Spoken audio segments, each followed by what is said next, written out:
Assalamualaikum warahmatullahi wabarakatuh.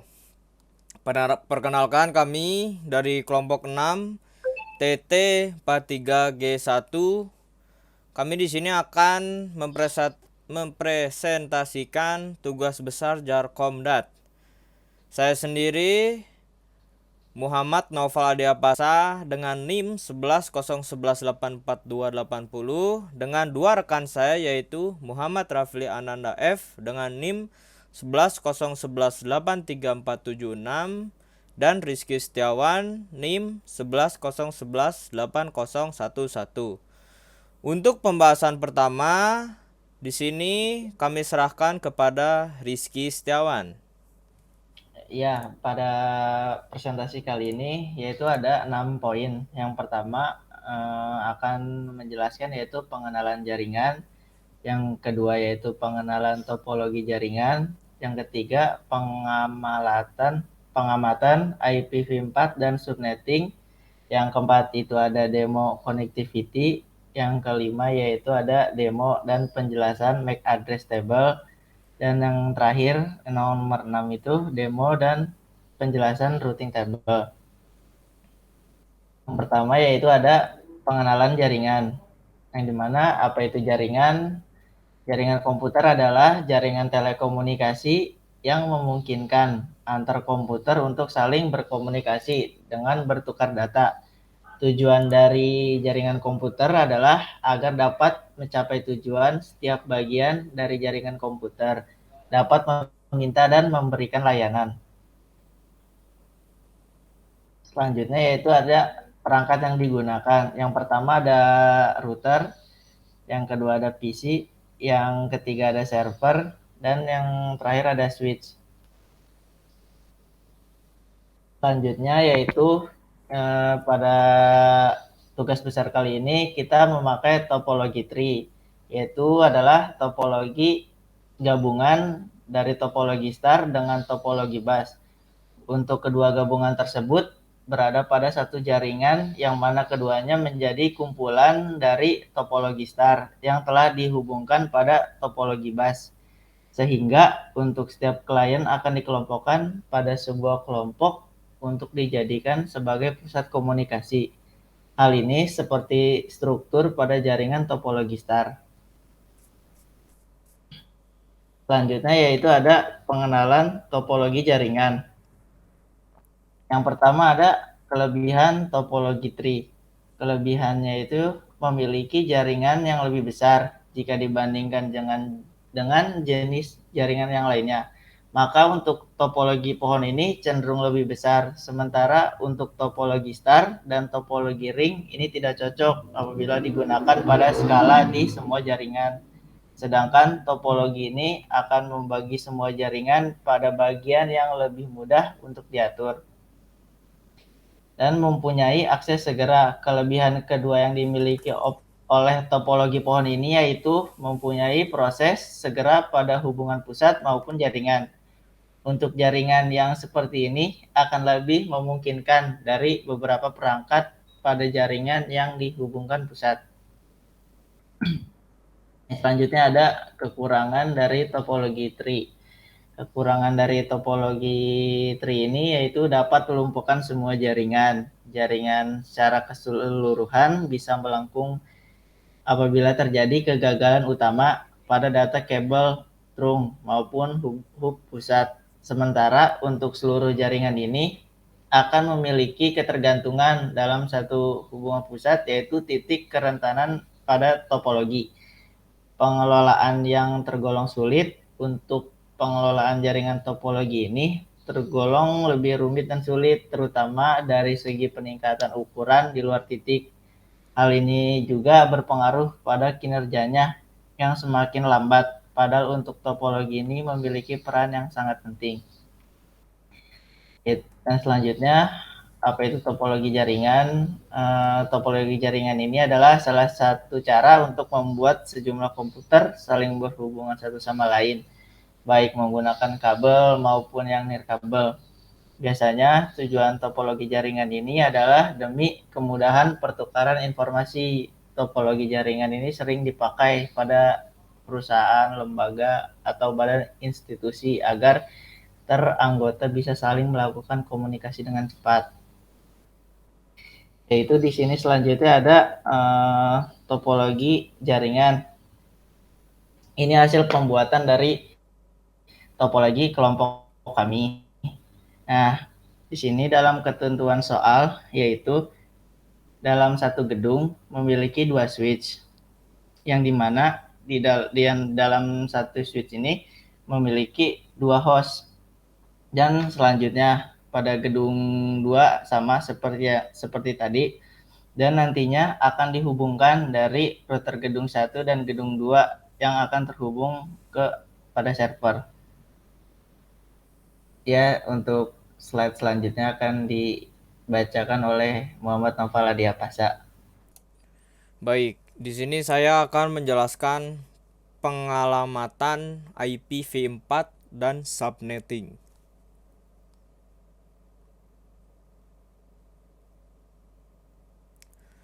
Apa itu subnetting dan VLSM?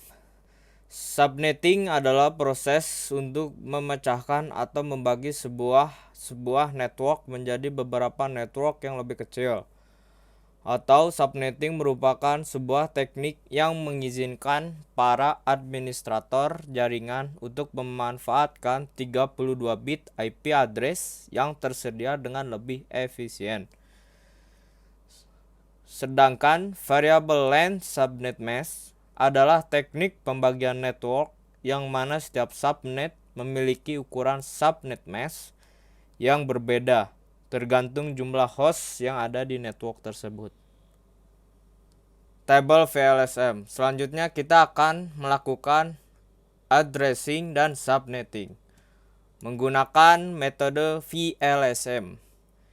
Di sini ada 4 divisi CABD.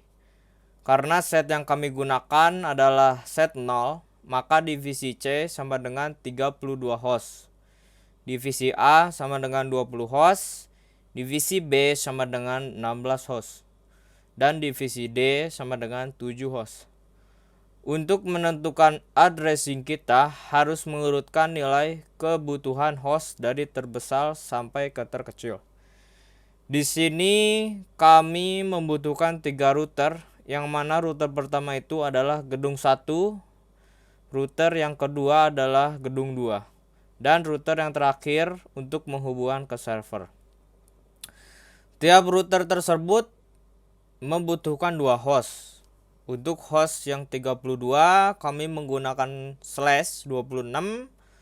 Untuk host 20 dan 16 kami menggunakan /27. Untuk yang 7 kami menggunakan /28. Untuk yang 2 menggunakan /30. Di mana untuk prefix /26 ini jumlah host adalah 64. Untuk yang /27 itu adalah 32. Apabila /28 jumlah hostnya adalah 16. /30 jumlah hostnya adalah 4. Dan untuk mengetahui jumlah IP yang ready, jumlah hostnya adalah dikurangi 2. Sehingga untuk jumlah host 64 sama dengan 62. Untuk 32 sama dengan 30. Untuk 16 sama dengan 14. Dan untuk 4 sama dengan 2. Yang mana 2 host itu digunakan untuk IP network dan juga IP broadcast. Untuk prefix /26 itu subnet max-nya itu adalah 255.255.255.192. Untuk yang /27 yaitu 255.255.255.224. Untuk /28 yaitu 255.255.255.240. Untuk yang /30 yaitu 255.255.255.252. Selanjutnya, karena IP address yang digunakan adalah 192.168.10.0/24, maka untuk IP network pada divisi C yaitu 192.168.10.0. Untuk IP network divisi A, kita dapat melihat jumlah host pada divisi C, yaitu berjumlah 64. Maka IP network divisi C ditambah 64. Sehingga IP network divisi A adalah 192.168.10.64. Selanjutnya, karena divisi A memiliki jumlah host 32, maka IP network untuk divisi B adalah IP network divisi A ditambah 32 sama dengan 192.168.10.96. Begitupun hingga selesai. Setelah kita mengetahui IP networknya, maka selanjutnya kita menentukan IP broadcastnya. Untuk IP broadcastnya pada divisi C yaitu IP network, pada divisi di bawahnya dikurang 1, sehingga IP broadcast divisi C sama dengan 192.168.10.63. Begitupun selanjutnya. Untuk IP broadcast yang paling bawah yaitu router ke server bisa dilakukan dengan cara pertama, melihat jumlah host yang sama dengan 4. Karena telah dipakai oleh IP network dan IP broadcast, maka menyisakan 2 yang digunakan untuk range IP. Jadi untuk IP broadcast adalah 152 ditambah 3 sama dengan 155. Setelah mendapatkan IP broadcast, selanjutnya kita mencari range IP dengan cara IP network ditambah 1 sampai IP broadcast dikurang 1.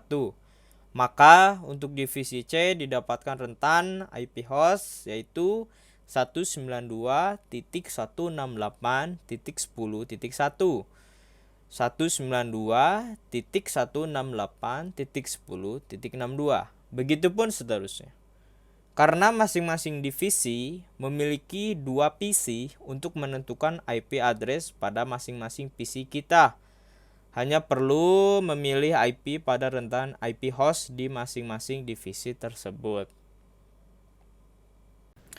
Untuk demo connectivity ini akan dijelaskan oleh rekan kami yaitu Muhammad Rafli Ananda. Baik, di sini saya akan melakukan demonstrasi untuk melakukan ping satu divisi, satu gedung di beda divisi. Yang pertama kita tentukan dulu IP address dari IP tujuan kita. Misalkan kita mau melakukan ping ke PC 8, kita buka IP configuration, kita lihat IP address-nya, di mana IP address ini berakhiran 126. Selanjutnya kita buka command prompt, lalu kita ketik ping, masukkan IP tujuan kita 192.168.10.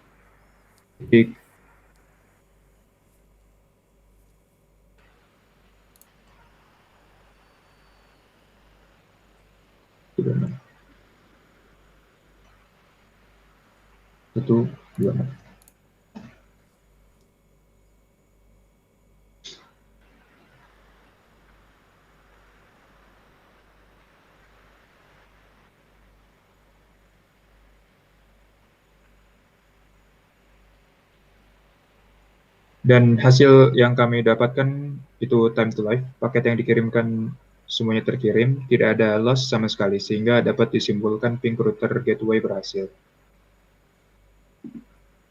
Selanjutnya, saya akan melakukan ping antar gedung atau ping dengan gedung yang dengan router gedung yang berbeda. Tujuan kita adalah PC 9, di mana itu berada di divisi public relation dengan IP terakhir 10. Kita akan coba melakukan ping dari PC 5. Halnya sama. Pertama kita ketik ping 192.168.10.63. 168.10.10.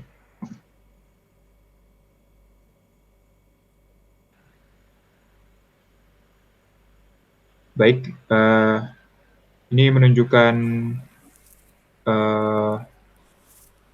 bahwa hasil yang kami dapatkan itu time to live. Paket yang dikirimkan semuanya terkirim, tidak ada loss sama sekali, sehingga ping dapat dinyatakan berhasil. Baik, selanjutnya saya akan melakukan ping ke web server. Yang pertama, kita lihat dulu IP tujuan kita. Dia berakhiran 154. Baik, saya akan melakukan ping dari PC 5. Oke, cara yang sama.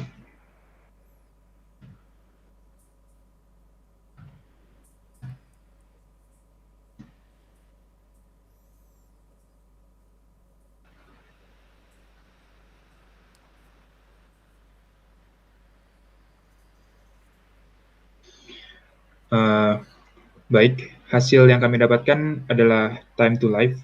Paket dikirim semua dan tidak ada loss sama sekali, maka dapat disimpulkan ping berhasil. Baik, selanjutnya kami akan melakukan tes dari PC divisi accounting ke PC lainnya di divisi yang sama. Pertama kita tentukan dulu IP configuration, lalu kita tentukan IP address-nya ada di 192.168.10.70. Setelah kita dapatkan IP target kita masuk ke command prompt.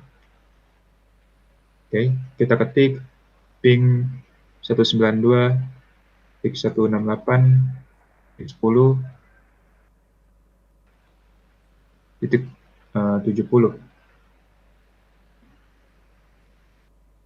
Setelah itu kita klik enter.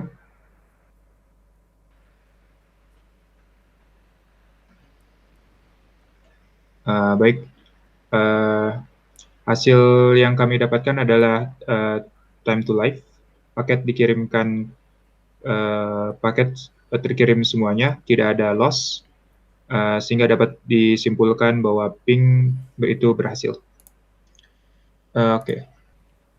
Baik, selanjutnya kita akan melakukan tes web server. Pertama-tama, untuk melakukan perubahan pada tes web server, kita bisa membuka service di tabel pada server, lalu kita buka index.html, kita klik edit. Nah, di sini kita bisa masukkan untuk front end dari web tersebut. Di sini saya memasukkan welcome to PT Nusantara website yang anggota kelompok Muhammad Raffiananda, Muhammad Naufal Diapasa, dan Rizky Setiawan, dan klik transfer. Nah, untuk membuka website tersebut, pertama kita lihat IP configuration dari server tersebut. Setelah kita copy IP tersebut, kita buka di PC, lalu kita pergi ke web browser, lalu kita paste IP tujuan kita, lalu kita klik go, maka website tersebut akan terbuka. Baik, mungkin itu untuk demo connectivity. Selanjutnya kita akan membahas demo MAC address. Baik, selanjutnya saya akan melakukan demonstrasi MAC address table dan juga melakukan penjelasan. MAC address table adalah tabel alamat MAC yang disebut addressable memory table content yang digunakan pada switch Ethernet untuk menentukan di mana untuk meneruskan lalu lintas pada LAN. Nah, switch merupakan sebuah komponen jaringan komputer yang berfungsi menghubungkan beberapa perangkat komputer supaya bisa melakukan pertukaran paket, baik itu menerima, memproses, serta meneruskan data menuju perangkat lain. Nah, untuk menentukan MAC address table, pertama kita klik switch. Nah, lalu kita klik CLI pada menu. Nah, kita klik enter. Selanjutnya kita ketik PN. Lalu kita ketik config lalu kita ketik do show MAC address table. Di sini akan muncul MAC address table yang belum di-ping. Nah, di sini ada VLAN. VLAN ini adalah virtual LAN sebarang domain siaran yang dipartisi dan diisolasi dalam jaringan komputer pada lapisan tautan data. Di sini muncul MAC address-nya. Nah, di sini ada tipe MAC address. Di sini tipenya adalah dynamic. Dynamic adalah switch yang akan membuat secara otomatis table MAC address-nya. Table dibuat jika komputer saling menukar data. Dan di sini ada port. Port ini seperti tempat keluar dan masuk dari switch tersebut. Selanjutnya kita akan melakukan ping pada switch. Oke, untuk melakukan ping, pertama kita cari IP address. Kita akan ping masing-masing dari PC tersebut dan juga kita akan ping switch. Jadi kita akan ping PC 5 menggunakan PC 8.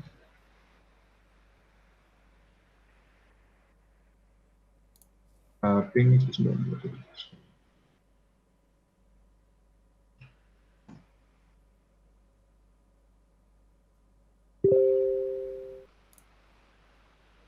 Oke, jika sudah berhasil, kita akan ping PC 8 menggunakan PC 5.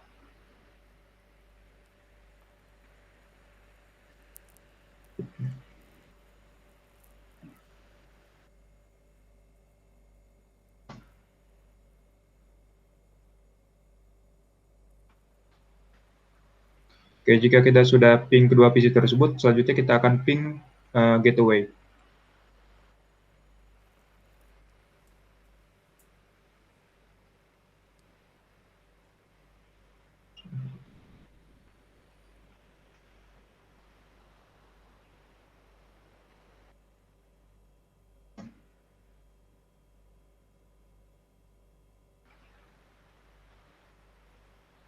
Baik, jika selesai melakukan ping, kita kembali ke switch dan kita ketik do show MAC address table. Nah, di sini akan menunjukkan MAC address yang sudah di-ping. Di sini menunjukkan 3 buah MAC address, semuanya bertipe dynamic dan akan menunjukkan port dari masing-masing MAC address. Baik, terakhir saya akan melakukan penjelasan terhadap table routing dan melakukan demonstrasi. Nah, table routing adalah table yang memuat seluruh informasi dari IP address dari interface router yang lain sehingga router satu sama lain bisa berkomunikasi. Nah, untuk melakukan table routing, kita buka router. Di sini saya menggunakan router gedung 1. Kita buka CLI. Terus kita klik enter, kita ketik show IP root. Nah, di sini akan muncul IP root-nya. C menandakan connected, S static, I untuk IGRP, R untuk RIP, M mobile, B BGP, dan seterusnya. Nah, di sini R ini kan menandakan RIP. Nah, RIP ini adalah Routing Information Protocol yang merupakan sebuah routing protokol yang mampu memberikan jalur rute terpendek serta rute terbaik yang dapat dilalui oleh suatu paket data yang dikirimkan sehingga dapat menghemat penggunaan bandwidth karena hop tujuan dapat dicapai dengan cepat. C artinya connected, artinya dari IP 192.168.10.64 yang mana itu merupakan divisi accounting dari switch accounting, maka di sini ditunjukkan is directly connected to fast Ethernet. Artinya switch accounting langsung terhubung dengan fast Ethernet. Sama dengan IP yang berakhir 92 yang mana itu merupakan technical.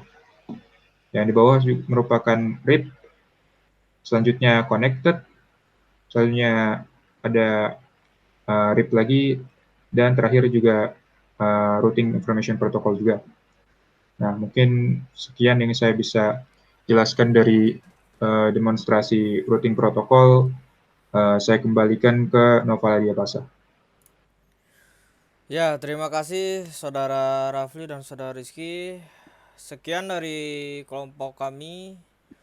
Apabila ada kesalahan, mohon dimaafkan. Assalamualaikum warahmatullahi wabarakatuh.